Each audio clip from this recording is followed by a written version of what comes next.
President You Biden bet. wrapped up a trip to Asia with a stop in Vietnam and a speech at Elmendorf Air Force Base in Anchorage to mark 22 years since the 9/11 terrorist attacks. During the 5-day trip, the president met with world leaders in New Delhi at the G20 summit and in Hanoi as tensions between the United States and China appear to be intensifying. CBS News Chief White House correspondent Nancy Cordes joins us now. Nancy, summarize the trip, if you'd be so kind, for those who over the weekend might have been doing something other than monitoring the president's movements and events.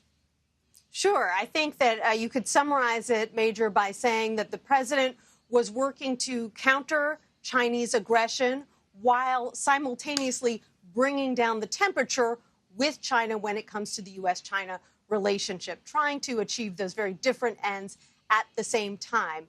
So he went to India for the G20 summit, where he was meeting with the leaders of the world's 20 largest economies, and he was looking to strengthen those relationships, particularly relationships with leaders in that region, and also looking to boost infrastructure spending by those leaders to counter Chinese infrastructure investment around the world. But when asked about China, he said, look, we don't want to contain China in any way. In fact, we want China to have a good economy. It's not in our interest for China to have a weak economy, but we just want to make sure that China plays by the same rules as everyone else. From India, he went to Vietnam, same story. A neighbor of China's, a nation that in the past, of course, was at odds with the United States, but working to bolster that relationship so the U.S. has many alliances within the region and sends a clear message to China, as President Biden said out loud,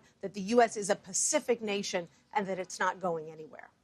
And Nancy, from the White House perspective, does the set of talks with India and the U.S. relationship with that country look to the Biden administration and the White House as a counterweight to China's influence throughout the region? Yes, especially because India and China are experiencing some of their own conflicts right now. In fact, that's one of the theories that's floating out there for why the leader of China, President Xi himself, did not come and attend the G20 in person like so many other world leaders did. It's one of many theories, but nevertheless, it kind of cleared the stage, if you will, for President Biden and Narendra Modi, the leader of India, to really tout their strengthening relationship, even though these two leaders are at odds over many things, most notably their view of the Russian invasion of Ukraine. They went back and forth all weekend, Major, while working to come out with a communique that all of these nations could agree with. Obviously, the U.S. wanted to put it in very stark terms that Russia had invaded, that it needs to get out. India has a much different relationship with Russia. It's still a big trading partner of Russia's, and so they wanted to be much more circumspect.